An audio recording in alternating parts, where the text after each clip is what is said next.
अभी मंदिर स्थिर है और चेले अब पूछ रहे हैं कि ये गुरु ये सब कब होगा। यीशु मसीह ने कहा और ये बातें जब पूरी होने पर होगी तो उस समय का क्या चिन्ह होगा। और यीशु मसीह से पूछने लगे, हे गुरु जब वो समय होना शुरू होगा तो उस समय का चिन्ह क्या होगा। उसने कहा, चौकस रहो कि भरमाए ना जाओ, क्योंकि बहुत से मेरे नाम से आकर कहेंगे मैं वही हूं, और यह भी कि समय निकट आ पहुंचा है, तुम उसके पीछे ना चले जाना। इस जगह पर भी यीशु मसीह हमको समझाते हैं, हमको बताते हैं कि चौकस रहने के विषय में कह रहे हैं कि चौकस रहो कि भरमाए ना जाओ, चौकस रहो कि भरमाए ना जाओ, क्योंकि बहुत से मेरे नाम से आकर कहेंगे, है ना, यीशु मसीह के नाम से आकर कहेंगे कि मैं वही हूं, मैं वही हूं। और बहुत से लोग आज के समय में यीशु मसीह के नाम को लेकर के कह रहे हैं कि मैं वही हूं, मुझे पिता ने भेजा है। बहुत से लोग अगर फेसबुक और व्हाट्सएप में आप देखेंगे तो बहुत से लोग कह रहे हैं 11 अप्रैल को आपके घर से 3 विपत्ति निकल जाएगी, आपके घर में धन संपत्ति आ जाएगा। क्या है ये? क्या हमारा परमेश्वर धन संपत्ति के विषय में बात करता है, या हमारा परमेश्वर अपनी आत्माओं को बचाने के विषय में बात करता है? चौकस रहने के विषय कहता है, क्योंकि बाइबल बताती है, परमेश्वर का वचन बताता है कि भरमाए ना जाओ, क्योंकि बहुत से लोग भ्रमित करने के लिए आएंगे, बहुत से प्रकार की भविष्यवाणियों को लेकर के आएंगे, बहुत सी प्रकार की बातों को लेकर के आएंगे।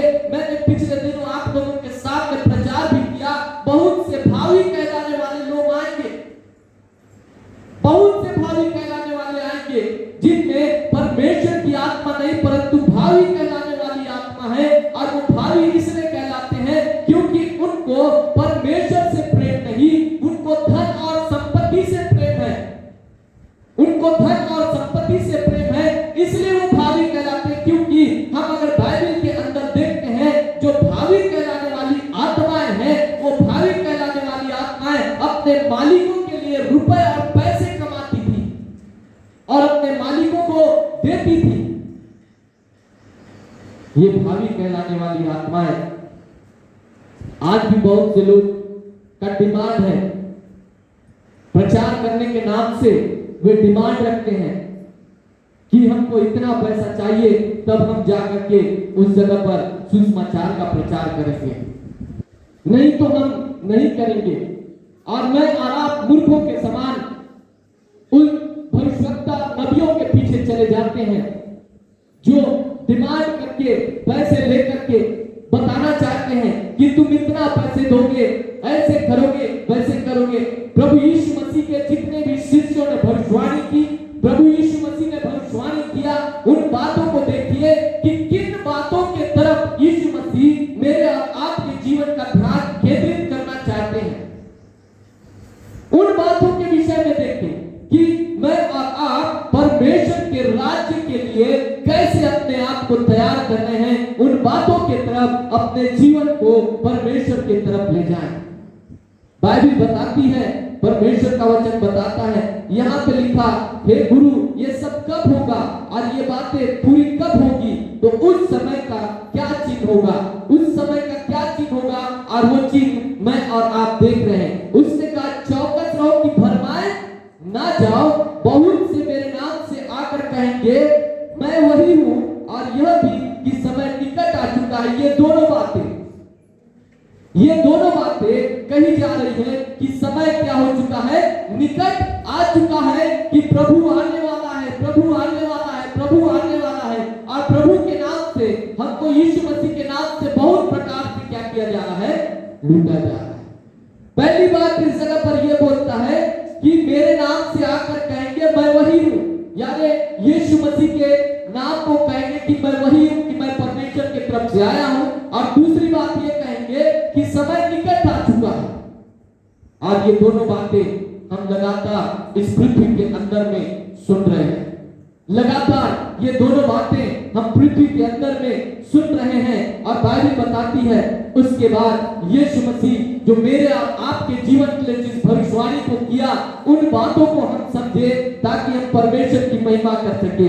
8वां पद में लिखता है, उसने कहा चौकस रहो कि भरमाए ना जाओ, क्योंकि बहुत से मेरे नाम से आकर कहेंगे मैं वही हूँ, और यह भी कि समय निकट आ पहुंचा है, तुम उनके पीछे मत चले जाना, उनके पीछे मत चले जाना। यानी ऐसे लोगों से सावधान रहो जो यीशु मसीह के नाम को लेकर के आ रहे। ऐसे लोगों से सावधान रहो ताकि झूठी भविष्यवाणी और भविष्यवक्ताओं के पीछे में मत फंस जाना। और लिखता है जब अब यीशु मसीह हमको चेताना चाहते हैं, 9वें पद में चेता रहे हैं, सुनो जब तुम लड़ाइयों और बवालों की चर्चा सुनो तो घबरा ना जाना, क्योंकि इनका पहले होना अवश्य है। लड़ाई और क्या की? बवालों की, है नहीं? और इन दिनों में हम लगातार सुन रहे हैं लड़ाई हो रहा है, यूक्रेन और रूस का युद्ध हम देख रहे हैं। इजराइल को चारों तरफ से घेरने की बात, इजराइल को चारों तरफ से घेरने की बात हम सुन रहे हैं। एक देश दूसरे देश के ऊपर लड़ाई की चर्चाएं सुन रहे हैं।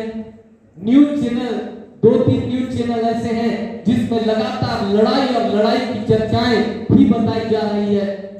तालिबान चीन का, रूस का, यूक्रेन का, इजराइल का, ईरान का, इराक का, ये सब फलस्तीन का, ये सब इजराइल को घेरने की तैयारी कर रहे हैं। बहुत से राष्ट्र एक हो रहे हैं, इजराइल के विरुद्ध में खड़े हो रहे हैं। ये भविष्यवाणियां पूरी होती चली जा रही है, ये बातें पूरी हो रही है हमारे आंखों के सामने। और इसकी चर्चा, आप लड़ाइयों और लड़ाइयों की चर्चा सुन रहे हैं और बवालों की भी चर्चा। बवाल मतलब दंगे की चर्चा, लड़ाई और बवालों की चर्चा आप सुनोगे तो बाइबल में लिखता है, लूका रचित सुसमाचार उसके 21 अध्याय उसके 9वें पद में लिखता है, क्या लिखता है, क्योंकि इनका पहले होना अवश्य है। बवालों की चर्चा, जब तुम लड़ाइयों और बवालों की चर्चा सुनो तो घबरा मत जाना। और हम लोग इन दिनों में घबरा गए, बवाल सुन रहे हैं। यूपी में दंगा हो रहा है, यरूशलेम में दंगा हो रहा है, कभी अमेरिका में दंगा हो रहा है, कभी भारत के अंदर कई स्थानों में दंगा चल रहा है, बवाल चल रहा है। छत्तीसगढ़ के अंदर कई स्थानों में दंगा चल रहा है, बवाल हो रहा है। लोगों की मानसिक स्थिति बिगड़ गई है क्योंकि लोग धर्म बचाने के लिए लड़ रहे हैं। उनको खुद ये नहीं मालूम है कि उनका धर्म मानवता है, वो धर्म बचाने के लिए निकले हैं, लेकिन अपने आप वे धर्म की हत्या करने के लिए चले हैं। सबसे बड़ा धर्म बाइबल में बताता है कि इंसानियत का धर्म है। और हमको जब एक दूसरे की सहायता करने के लिए निकले हैं तो सबसे बड़ा धर्म यही है कि एक दूसरे को ऊंचा उठाओ, एक दूसरे को बढ़ाओ, एक दूसरे की सहायता करो। सबसे बड़ा धर्म यही है, लेकिन हम उसी धर्म की हत्या करने के लिए निकले हैं। क्या आप ईश्वर की रक्षा कर सकते हो? क्या आप परमेश्वर की रक्षा कर सकते हो? क्या आप परमेश्वर को बचा सकते हो? आप ये सोचते हो कि आप ईश्वर को बचाने के लिए निकले हैं, आप अपने परमेश्वर को बचाने के लिए निकले हैं, आप अपने परमेश्वर के लिए अपने धर्म की रक्षा करोगे, फिर परमेश्वर का मतलब क्या रह गया? उस परमेश्वर का मतलब क्या रह गया जिसने धर्म को हमारे बीच में दिया, हमको छुटकारा देने, हमको आशीष देने और हमको बलवंत करने के लिए खड़ा किया, पृथ्वी में फलने फूलने का आशीर्वाद दिया। और मैं और आप उस परमेश्वर के बनाए हुए धर्म की रक्षा को छोड़ करके, मानवता धर्म की रक्षा को छोड़ करके हम अपने परंपराओं के विषय में लड़ रहे हैं। एक ही बात बाइबल बताती है कि तुम अपने मानव हो और मानव से प्यार करना सीखो। एक ही बात बाइबल हमको सिखाती है कि जैसा परमेश्वर ने हमसे प्यार किया वैसे ही तुम अपने भाई से भी क्या करो? प्यार करो। बवाल की चर्चा सुन रहे हैं क्योंकि लोगों का आंख अंधा हो गया है और दिमाग अब उनका काम करना बंद कर दिया है। वो ऐसे धर्म की रक्षा में निकले हैं की रक्षा कर रहे हैं। पूछ लीजिए कौन सा धर्म का मतलब ही क्या होता है उनको नहीं मालूम। धर्म का मतलब मैं सोचता हूं भूखे को रोटी खिलाना, धर्म का मतलब मैं सोचता हूं प्यासे को पानी पिलाना, धर्म का मतलब मैं सोचता हूं कोई नंगा हो तो उसे वस्त्र पहनाना। धर्म का मतलब बाइबल में हमको स्पष्ट रूप से बताया गया कि यदि कोई बीमार हो तो उसके पास में उसकी सहायता करने के लिए चले जाना। धर्म का मतलब बाइबल ने हमको स्पष्ट रूप से सिखा दिया है कि कोई अगर राहगीर तेरे घर में भूखा हो, आप आया तुझसे भोजन मांगे तो उसे खिला देना। यही तो धर्म है। क्या मैं इस धर्म के लिए दूसरों की हत्या करूं? क्या मैं इस धर्म को मानने के लिए दूसरों के अधिकार को छीनूं? क्या मैं इस धर्म को मानने के लिए किसी को सरेआम मार दूं और मैं बोलूं कि मैं धर्म का रक्षा कर रहा हूं? आप अपने पहनने ओढ़ने को धर्म मत माने, आप अपने वस्त्र को धर्म ना माने, क्योंकि यह धर्म नहीं। आपका पहनना ओढ़ना, धन कमाना ये धर्म नहीं, ये आपकी आवश्यकताएं हैं, ये आपकी जरूरतें हैं। आप कभी नंगे घूमते थे, फिर आपने लंगोट पहनना सीखा और लंगोट पहनने के बाद आज शर्ट पैंट और फुल पैंट पहन करके घूम रहे हैं। परिस्थितियां बदलती है, ट्रेडिशन बदलता चला जाता है, लेकिन धर्म, मानवता का धर्म एक ही होता है और वो है भूखे को रोटी खिलाना। ये कभी नहीं बदलता। प्यासे को पानी पिलाना ये कभी नहीं बदलता। आप अगर अमीर हो सकते हैं, अगर आप अमीर हो जाएंगे तो रोटी के बदले आप पिज्जा खा लेंगे, पानी के बदले थम्स अप पी लेंगे, लेकिन वो भूखा, जो भूखा है उसको तो रोटी की ही आवश्यकता होगी। आप जो खाएंगे उसके पेट भरने के लिए उसको पिज्जा की ही आवश्यकता होगी। मेरे प्रियो, मेरा और आपका धर्म जो यीशु मसीह ने हमें सिखाया कि अगर कोई तुम्हारे एक गाल में थप्पड़ मारे तो तुम दूसरा गाल भी फेर देना, क्योंकि जो तुम्हारे सामने है वो भी वही परमेश्वर की संतान है। वो अनजान में या जानते हुए भी तुम्हारे ऊपर ये हाथ उठाया, लेकिन तुम जान रहे हो कि वो परमेश्वर की संतान है तो उसके ऊपर तुम हाथ ना उठाना। लड़ाई या बवालों की चर्चा तो हम लगातार सुन रहे हैं, लेकिन इन चर्चाओं में हम देखते हैं हम एक ऐसे युद्ध की तरफ बढ़ते चले जा रहे हैं, ना केवल अपना मगर अपने पड़ोसी का, अपने परिवार का, अपने बाल बच्चों का नुकसान कर रहे हैं। आप सोचिए, इन बवालों में अगर आप जाकर के देखें तो किसी के माँ के गोद का बच्चा छीन लिया जाता है। इन बवालों में देखें तो किसी गरीब का भोजन छीन लिया जाता है। इन बवालों में अगर आप देखेंगे तो किसी का घर जला दिया जाता है। इन बवालों में आप देखें तो किसी की रोजी और रोटी छीन ली जाती है। इन बवालों में देखें तो किसी के पत्नी का पति छीन लिया जाता है, किसी की पत्नी छीन ली जाती है, हत्याएं हो जाती हैं, किसी को कुछ नहीं मिलता, अंतिम में राग रह जाते हैं। इसीलिए मैं और आप सोचे कि आप किस धर्म की बात करते हैं। आप उस प्रभु यीशु मसीह के लोग हैं जिसने यीशु मसीह ने आपको प्रेम करना सिखाया है, अपने सताने वालों के लिए प्रार्थना करना सिखाया है, और आप अपने सताने वालों के लिए प्रार्थना करें, क्योंकि ये वचन अब पूरा हो रहा है। लड़ाइयों की चर्चा आप सुन रहे हैं, बवालों की चर्चा आप सुन रहे हैं। उसके बाद हम देखते हैं 10वां पद लिखता है, कोई भी पढ़े। तब उसने कहा जाति पर जाति और राज्य पर राज्य क्या करेगा? जाति पर जाति। आज जाति की लड़ाई चल रही है ना? जाति की लड़ाई आप सबसे ज्यादा सुनेंगे। आप YouTube खोल लीजिए, आपको पता चल जाएगा सबसे ज्यादा जाति की लड़ाई चल रही है। हमारी जाति ये है, हमारी जाति ये है, हम इस जाति के हैं, हम उस जाति के हैं, हम बड़े जाति के हैं, और तुम नीच जाति के हो, तुम छोटे जाति के हो। और बाइबल पहले से इस बात को बता दिया कि जब ये बात भी तुम्हारे सामने होगी। आज एक जाति दूसरी जाति के ऊपर क्या कर रहा है? चढ़ाई कर रहा है, लड़ रहा है। एक जाति दूसरी जाति के ऊपर अधिकार करना चाहता है, दूसरी जाति तीसरी जाति पर अधिकार करना चाहता है, एक राज्य दूसरे राज्य पर अधिकार करना चाहता है। किस लिए? किस लिए? इससे उनको कुछ नहीं मिलेगा। यूक्रेन में अभी बहुत बड़ा युद्ध चल रहा है। यूक्रेन में कम से कम लाखों लोग, हजारों लोग मर गए। क्या मिला किसको? किसी को कुछ मिला? जो मारे वो क्या हो गए? उनको सामने वालों ने मार दिया। हमने बम बनाया, हमारे ऊपर गिराया गया, उन्होंने बम बनाया, उनके ऊपर गिराया, दोनों पक्ष से लोग ही मर गए। जिस सुंदर सृष्टि में परमेश्वर ने रहने के लिए स्थान दिया, इस सुंदर सृष्टि को परमेश्वर ने मनुष्य को दिया कि इसमें रहे, बसे, खाए पिए, भोजन करे, लेकिन मनुष्य एक दूसरे को मारने और मिटने में तैयार है। क्यों? इससे कोई लाभ नहीं है, लेकिन फिर भी हम लगे हुए हैं। चैन की रोटी हमको खाने का नसीब नहीं है, क्योंकि हम सोचते हैं कि हम बहुत कमा लें, कितने दिन का जीवन है।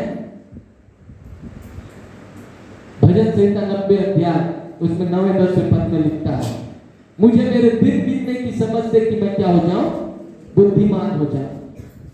मेरी आयु गिने हुए हैं और मैं अपने शब्द, अपने वर्ष शब्द के समान क्या करता हूं, बिता देता हूं। 60 साल कब गुजर जाएगा, 80 साल कब गुजर जाएगा, आपको पता नहीं चलेगा, है ना। मनुष्य की आयु 70 की तो होती है और बल के कारण 80 भी हो जाए। आप सोच लीजिए कितना दिन जीवन रहेगा। वचन पूरा हो रहा है, बाइबल की बातें पूरी हो रही है। लूका की किताब की भविष्यवाणी जो प्रभु यीशु मसीह ने किया वो पूरी हो रही है, और जाति और जाति चढ़ाई कर रहा है, एक दूसरे के लिए घात का कारण बना हुआ है। राज्य पर राज्य चढ़ाई कर रहा है, एक दूसरे के लिए घात का कारण बना हुआ है। ये बात भी मेरे और आपके आंखों के सामने पूरी हो रही है। 11वां पद लिखता है, और बड़े बड़े भूकंप होंगे और जगह जगह अकाल और महामारियां पड़ेंगी और आकाश में भयंकर बातें और चिन्ह प्रकट होंगे। ये बातें भी आप लगातार देख रहे हैं, ये बातें भी लगातार देख रहे हैं। 10वां पद में, तब उसने कहा, जाति पर जाति और राज्य पर राज्य चढ़ाई करेगा, बड़े बड़े भूकंप होंगे। लगातार इन दिनों में भूकंप हम लोग सुन ही रहे हैं। कभी भारत में भूकंप आता है तो कभी भारत के आसपास के देशों में भूकंप आता है। ये बातें भी लगातार घटनाओं में जुड़ी हुई है, परमेश्वर के वचन में जुड़ी हुई है, और ये बातें पूरी हो रही है। और उसके बाद लिखता है, जगह जगह अकाल और महामारी पड़ेंगे, अकाल और महामारी पड़ेंगे। ऐसा कुछ समय आने पर है, आप देखेंगे। अकाल की चर्चा तो हम नहीं सुन रहे, लेकिन कई बार हमको पेपर में देखने के लिए मिलता है, सूखा पड़ गया है, इस साल बारिश नहीं हुई, इस साल पानी नहीं बरसा, इसलिए खेती नहीं हो पाई, सूखा पड़ रहा है, बहुत से लोग फसल काट नहीं पा रहे हैं। ये अकाल का समय एक था, और अब जो अकाल आएगा, इस समय कोई किसी को नहीं देगा, क्योंकि मनुष्य अपने ही उपद्रव से भरता चला जा रहा है। मनुष्य अपने ही उपद्रव के कारण अपनी खेती बाड़ी सभी चीज को नाश करता चला जा रहा है। और उसके बाद लिखता है, महामारी पड़ेगी। महामारी आप तो देख लिए है ना, कोरोना जैसी महामारी देख लिए, फिर दोबारा कोरोना आ रहा है, दोबारा कोरोना आ रहा है, महामारियां भी देख लिए। और उसके बाद आप देखेंगे यहाँ पे लिखा है, और आकाश से भयंकर बातें और बड़े बड़े चिन्ह प्रकट होंगे। आकाश से भयंकर बातें सुनाई में आ रहा है दिनों में। आकाश से कुछ आग टाइप का गिरता हुआ हम लोगों ने देखा है ना, यूट्यूब में चल रहा था पिछले दिनों में, न्यूज चैनलों में चल रहा था कि आकाश से कुछ आग टाइप का गिरते हुए देखा। कई लोगों ने देखा कि कुछ तारों के समान लंबे लाइनों में एक साथ लाइट जलता हुआ चल रहा। कई जगह पर हम लोगों ने देखा कि बादल में पूरे राउंड दिखाई दिए, पूरा राउंड दिखाई दिया। कई जगहों पर और कई प्रकार के चिन्ह दिखाई दे रहे हैं। ये बाइबल की भविष्यवाणियां, अंतिम समय की भविष्यवाणियां हैं। ये बाइबल की भविष्यवाणियां, अंतिम समय की भविष्यवाणियां जो इन दिनों में चल रही है, इन बातों को हम देखें और समझें। और इसके बाद लिखता है महामारियां और बड़े बड़े चिन्ह आकाश में हम देख रहे हैं और महामारी धरती पर देख रहे हैं। और उसके बाद 12वां पद लिखता है, परंतु इन सब बातों के पहले इन सब बातों के पहले मेरे नाम के कारण तुम्हें क्या करेंगे? पकड़वाएंगे। और बाइबल हमको बताती है, इस बात के लिए भी हमको तैयार रहना है।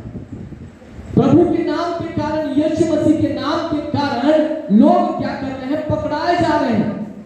लोगों को बंदी गृह में डाल दिया जा रहा है झूठी बातों को लेकर के। किसी का सेवा करना है, किसी को रोटी खिला दिए तो धर्म परिवर्तन हो गया। किसी को वस्त्र पहना दिए तो धर्म परिवर्तन हो गया। किसी ने अच्छा जीवन जीना शुरू कर दिया, वो शिक्षित होना शुरू कर दिए, वे पैंट शर्ट पहनना शुरू कर दिए तो उनकी संस्कृति मिट गई। हमारी बुद्धि क्या है? लोग यही चाहते हैं, यही सोचते हैं कि पहले वो लंगोट पहनते थे, अब भी वो लंगोट पहने। हमारी संस्कृति कपड़े पहनने से नहीं मिटती, हमारी संस्कृति हमारे आदतों से मिटती है। हमारी संस्कृति हमारे अंदर से उत्पन्न होती है। अगर मैं किसी को पानी पिला रहा हूं तो वो प्यासा पानी पी करके मुझे आशीर्वाद देगा, लेकिन कोई प्यासा मेरे घर में आया है और मैं उसी गिलास का पानी लेकर के उसके मुंह में मारूं, ले पी बोल करके, तो वो मुझे गाली देता हुआ चला जाएगा। ये हमारी संस्कृति नहीं कि हम गिलास का पानी ले और किसी के मुंह में मारें। इसे संस्कृति नहीं कहा जाएगा। अगर आप संस्कृति के नाम से, अगर किसी और बात से बाहर निकल करके इन कामों को कर रहे हैं, आप किसी की हत्या कर रहे हैं, आप बोल रहे हैं कि यह हमारी संस्कृति है, हमको तलवार उठा लेना चाहिए, तो ये आपकी क्या संस्कृति कि कोई इंसान जो बेगुनाह है, उसके परिवार, उसके पीछे उसके बाल बच्चों को पालने की तैयारी कर रहा है, उसके पीछे उसके परिवार पर है, उसके विषय में नहीं सोच रहे और तलवार उठा करके हत्या करने के लिए चले जा रहे हैं। ये कैसी संस्कृति? हमें तो यही बताया गया कि यीशु मसीह ने कोई तुम्हारे गाल में थप्पड़ मारे तो तुम अपना दूसरा गाल भी फेर देना। कब तक आदमी इतना लोभी हो गया कि अपने लोभ के कारण किसी की भी हत्या करने के लिए वो तैयार है। कौन मरता है दंगों में? दंगों में कौन मरता है? बवाल में कौन मरता है? एक राज्य में अगर बम गिरे तो कौन मरता है? बेगुनाह ही मरते हैं, गरीब लाचार लोग ही मरते हैं, दिल दुखी ही मरते हैं, बेगुनाह लोग मरते हैं। और उन लोगों को, उन अधिकारियों को, उन लोगों को समझ में नहीं आता कि हम क्या करें। हम क्यों एक दूसरे को मारने में तुले हुए हैं, क्यों एक दूसरे की हत्या करने में तुले हुए हैं?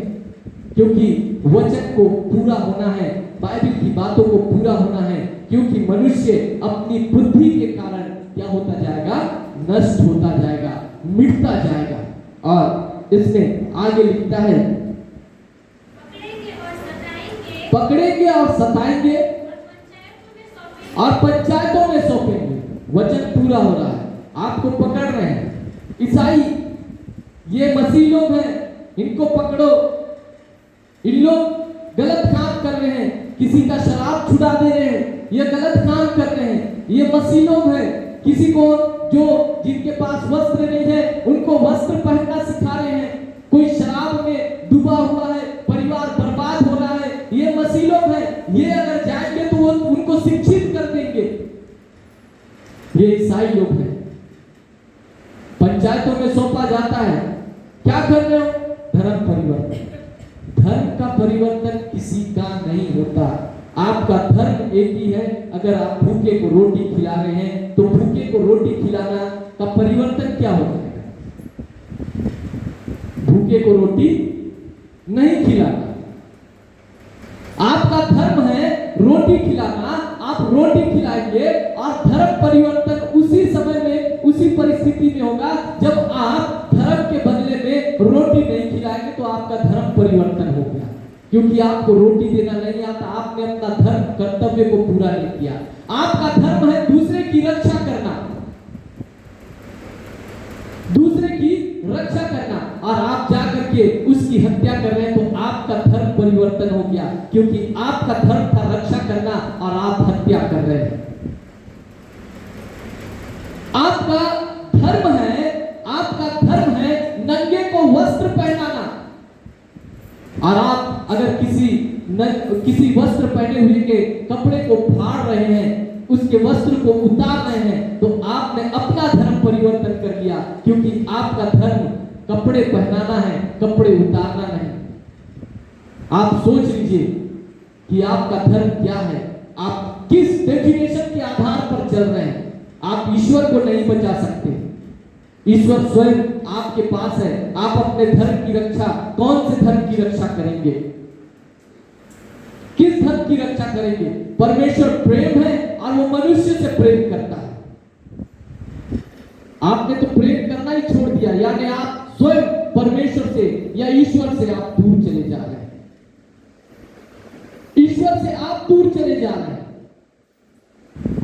ईश्वर की एक इंसान की हत्या अगर आप कर रहे हैं, तो आप इंसान की हत्या नहीं कर रहे, मगर अपने बनाने वाले ईश्वर की हत्या कर रहे हैं, उस परमेश्वर की हत्या कर रहे हैं। आपके परमेश्वर के वचन में लिखा है, परमेश्वर के वचन में लिखा है, तुम्हारा देह परमेश्वर का मंदिर है। तुम इस बात को मानते हो कि ये शरीर परमेश्वर का मंदिर है, और जब आप तलवार लेकर के निकलते हो, किसी एक व्यक्ति को मारते हो, तो आप परमेश्वर के मंदिर को उजाड़ते हो। ईटा और गारे से बनाए हुए मंदिर से कोई फर्क नहीं पड़ता, लेकिन एक व्यक्ति के प्राण को बहा देते हो, उसका लहू बहा देते हो, तो उससे फर्क पड़ता है।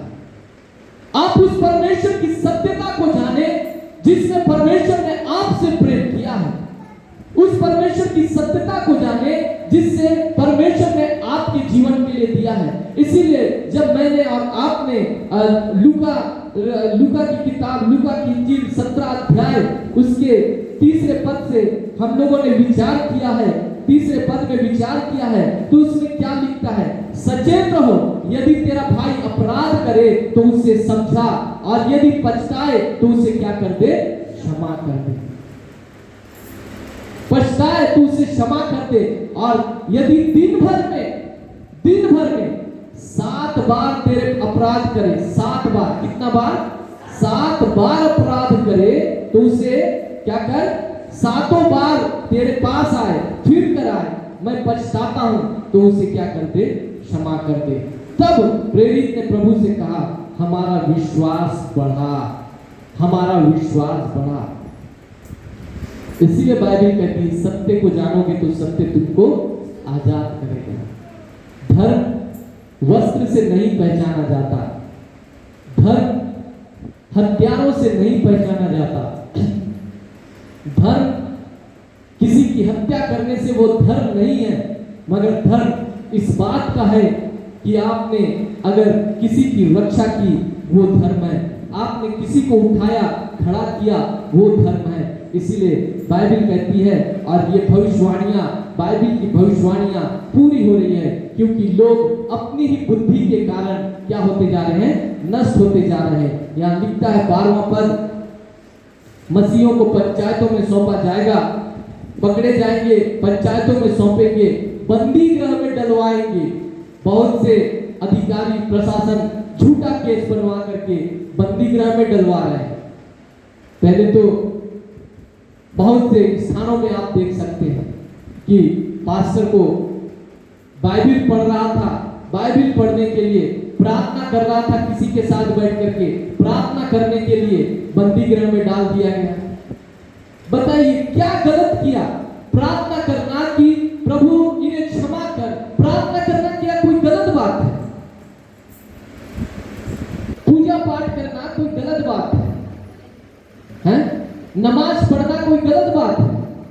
आप तो ईश्वर से प्रार्थना कर रहे हैं, आपकी आस्था, आप बोलते हैं परमेश्वर है, मैं बोलता हूं परमेश्वर है, मुसलमान बोलते हैं अल्लाह है?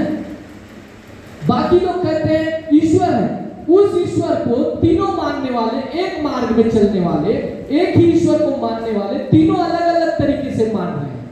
लेकिन मैं प्रार्थना कर रहा हूं अपने परमेश्वर से, तो नहीं, तुमको प्रार्थना नहीं करना, धर्म पत्नी क्या है, वो अल्लाह से प्रार्थना कर रहा है, उसका नाम ही चेंज कर दिए हैं।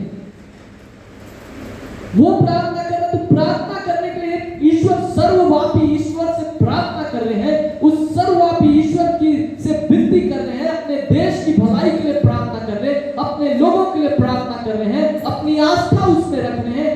आपका रास्ता अलग तरीके से ईश्वर के पास जाने का है, मेरा रास्ता अलग तरीके से ईश्वर के पास जाने का है, और दूसरे का रास्ता दूसरे तरीके से ईश्वर को पाने का है। आप अपने अपने रास्तों में चले, जिसको जैसा अच्छा लगता है वो जाए। क्या हम नहीं देखते बहुत से क्रिश्चियन मंदिरों में जाकर के रहते हैं, बहुत से मुसलमान मंदिरों में चले जाते हैं, बहुत से मंदिर से क्रिश्चियनिटी में आ जाते हैं, मुसलमान में चले जाते हैं। ये चक्र है और घूमता रहता है, ये चक्र है और घूमता रहता है। जिसको जो लोग फ्रस्ट्रेट हो जाते हैं, जिनके अंदर शांति नहीं रहती, वो शांति ढूंढने के लिए कभी मंदिर में चले जाते, कभी मस्जिद में चले जाते, कभी चर्च चले जाते, कभी गुरुद्वारा चले जाते। क्या हम उनको पकड़ करके बोलेंगे कि तुम ईसाई बन जाओ? ये हमारी आस्था नहीं है, ये हमारा विश्वास नहीं है। परमेश्वर ने जो हमसे कहा कि अपने सताने वालों के लिए प्रार्थना करो, अपने देश के उत्थान के लिए प्रार्थना करो, अपने देश का जो राजा का है उसको राजा को दो, वही रास्ते पे चलो, वही बात हम मानना सीख रहे हैं और सिखा रहे हैं। बाइबल बताती है, आगे देखते हैं, यहाँ पे लिखता है, और राजाओं और हाकिमों के सामने भी तुमको क्या करेंगे, ले जाएंगे, पर तुम्हारे लिए गवाही देने का अवसर हो जाएगा। ये हमारे लिए बहुत अच्छी बात है, ये हमारे लिए बहुत अच्छी बात है कि हजारों की संख्या में हम गवाही दे पाएंगे। जिसके सुनने के कान वो क्या कर ले, सुन ले। राजाओं के पास भी जाएंगे, अधिकारियों के पास भी जाएंगे, हम इतनी ही गवाही देंगे कि हम प्रभु यीशु मसीह में विश्वास कर रहे हैं, और विश्वास करने के कारण आप हमको बंदी गृह में डाल रहे हैं। ये हमारी गवाही का टाइम है। हम अपनी तैयारी करें ताकि हम परमेश्वर की महिमा और स्तुति आत्मा और सच्चाई से कर सके। क्योंकि मैं तुम्हें ऐसा बोल और बुद्धि दूंगा कि तुम्हारे सब विरोधी सामना या खंडन ना कर सकेंगे। तुम्हारे माता पिता और भाई बहन और कुटुंब और मित्र भी तुम्हें पकड़वाएंगे, यहाँ तक कि तुम में से कुछ को मरवा डालेंगे। है ना? पहले तो कौन पकड़ा रहा था? दूसरे लोग। अब तो माता भी पकड़ाएगी, मेरा बेटा प्रार्थना करता है ना? भाई बंधु लोग, अरे वो मेरा भाई प्रार्थना करता है, उसको पकड़ लो। बहुत से कुटुंब वाले खड़े हुए हैं, यहाँ के कुटुंब वाले वहां जाकर के क्या कर रहे हैं, बोल रहे धर्म को छोड़ दे। कुटुंबी लोग, हम नहीं मान रहे, तू कैसे मानेगा? आप जिसमें भी आस्था रखें, आपको जहां शांति मिलता है प्रभु के पास, आप विश्वास के साथ जाएं। आप सोचें कि आप एक आलू प्याज के ठेला में खड़े हुए हैं और आलू प्याज को आप सड़ा गला उठा के नहीं ले आएंगे। टमाटर के ठेला में खड़े हैं, टमाटर को सड़ा उठा के नहीं लाएंगे, पिचका हुआ उठा के नहीं लाएंगे, लेकिन कैसे लाएंगे? छांट के और अच्छी वस्तुएं लाएंगे। तो आपको जहां शांति मिलेगा आप वहीं जाएंगे। आपको उसके लिए कौन रोक सकता है? वो आपकी स्वतंत्र इच्छा है, वो आपके विचार हैं, वो आपकी स्वतंत्रता है। आप उस स्वतंत्रता में कैसे शामिल होते हैं? इसीलिए अपने विश्वास को प्रभु में बनाए रखें, क्योंकि सत्य को जानोगे तो सत्य तुम्हें आजाद करेगा। और पकड़वाने वाले आपको तो पकड़वाएंगे ही, क्योंकि कुछ समय का जीवन है। लोगों को ये समझ में नहीं आता अपने 80 साल की आयु को किस प्रकार से जिएंगे, 70 साल की आयु को कैसे जिएंगे। वो जवान हो गया, जवान अपने जवानी के दिन में घमंड में बिता दिया, जब बुढ़ापा आया तब वो जब थोड़ा 40 से 45 साल हुआ, तलवार उठाने लड़ाई झगड़े में बिता दिया। फिर कुछ समय आया शादी और बाल बच्चों में बिता दिया। अब कुछ समय आया जब बुढ़ापा का समय आया तब पछतावा करने में लगा हुआ कि मैं गलत किया, मेरे से ऐसा हुआ। और कुछ बूढ़ों को तो ये समझ भी नहीं आता, वो अपने अंतिम समय तक दूसरे को लड़ाते ही रहते हैं। कुछ बूढ़ों को तो ये समझ में भी नहीं आता, अंतिम समय तक लड़ाते रहते हैं। देख तेरा भाई तेरा, अरे क्या खींच लेगा मेरा भाई मेरे से, मेरा धन ले लेगा, मेरा घर ले लेगा, है? कुछ माताएं अपने बच्चों को जिससे ज्यादा प्यार करती है कहती है, देख तेरा भाई तेरा अधिकार खींच लेगा। उसी माँ के कोख से निकला है, उसी माँ का बेटा है, और वही माँ हमको सिखाती है क्या कि तेरा भाई तेरा अधिकार खींच लेगा। बल्कि ये नहीं सिखाती कि दोनों भाई आपस में मिलो और जो भी बराबर हिस्सा देना है बराबर बांट लो। हम किस सत्य की ओर जा रहे हैं, हम किस सच्चाई की ओर जा रहे हैं, हमको अपने आप को पहचानने की आवश्यकता है। परमेश्वर हमको बराबरी का प्यार किया है, वो चाहे किसी भी धर्म, किसी भी जाति, किसी भी विश्वास का है। परमेश्वर ने जगत से ऐसा प्रेम किया कि उसने अपना एक लौता पुत्र दे दिया ताकि जो कोई उस पर विश्वास करे वो नाश ना हो परंतु अनंत जीवन पाए। उसका प्यार आपके लिए सदैव बना हुआ है। आप उसके पास पश्चाताप के साथ आएंगे, अपनी गलतियों को मानते हुए आएंगे और आपका परमेश्वर आपसे प्यार करेगा और आपको अपने बाहों में समेट लेगा और आपके सारे गुनाहों को दूर कर देगा। हमारे पाप ललाई रंग के, कोई भी मनुष्य शुद्ध नहीं है, कोई भी मनुष्य पवित्र नहीं है। हर दिन मनुष्य पाप करता है, हर दिन बहुत बुराई करता है, अपने आप को रोकने का प्रयास भी करता है लेकिन रोक नहीं पाता है। लेकिन उसके बाद जब उसको अक्ल आता है फिर वो अनुग्रह पाने के लिए पिता के पास जाता है। हे पिता, मुझे क्षमा कर दे कि मैं तेरे पास आता हूँ, तू मुझे क्षमा कर कि मैं उद्धार को पा सकूं। और पिता फिर दयालु बन जाता है और हमारे पापों को क्षमा करता है। हमारी तैयारी हमारे पिता के पास जाने की कैसी है, हम सोचें और प्रार्थना करें। प्रार्थना में जाएं। हे स्वर्गीय पिता, हम जगत के मूर्खों को बुद्धि और ज्ञान दे कि अपने ही भाई की हत्या करने के लिए तलवार ना उठाएं। हम जगत के मूर्खों को समझ और बुद्धि दे कि अपने भाइयों को रोटी, भूखों को रोटी, प्यासों को पानी, और पिता परमेश्वर नंगों को वस्त्र, और पिता परमेश्वर बीमारों की इलाज के लिए अपना हाथ बढ़ाएं और उनकी सुधि ले सके। हमको पिता परमेश्वर समझ और बुद्धि दे कि हम तेरी सत्यता को सारे जगत में फैला सके। तूने जो हमें मानना सिखाया है उन बातों को हम हियाव के साथ सुनाते जाएं ताकि हमारे जीवन में निर्बलता ना आने पाए। तूने हमें डर और भय नहीं दिया मगर प्रेम और विश्वास दिया है। उसी विश्वास के साथ हम सारे जगत को तेरे सुसमाचार का प्रचार करते रहे। प्रभु, जब तक जीवन दिया है, जब तक तूने हमें बुद्धि और समझ दी है, जब तक इस पृथ्वी पे रखा है और हमसे गलतियां हुई हैं, उन गलतियों को मानते हुए हम तेरे पीछे चलने वाले बने, हम अपने विश्वास को खोने वाले ना बने। हमारी सहायता कर और हमारे विश्वास को बढ़ा कि हम आज्ञाकारी बने। यीशु के नाम से प्रभु हम प्रार्थना करते हैं कि अपने भाइयों के अपराधों को, अपने सताने वालों के अपराधों को क्षमा कर पाए, उनको तेरे जीवन की बातों को बता पाए। हम सारी महिमा आपको देते प्रार्थना यीशु के नाम से मांगते, सुन और दया करके कबूल करिए। आमीन।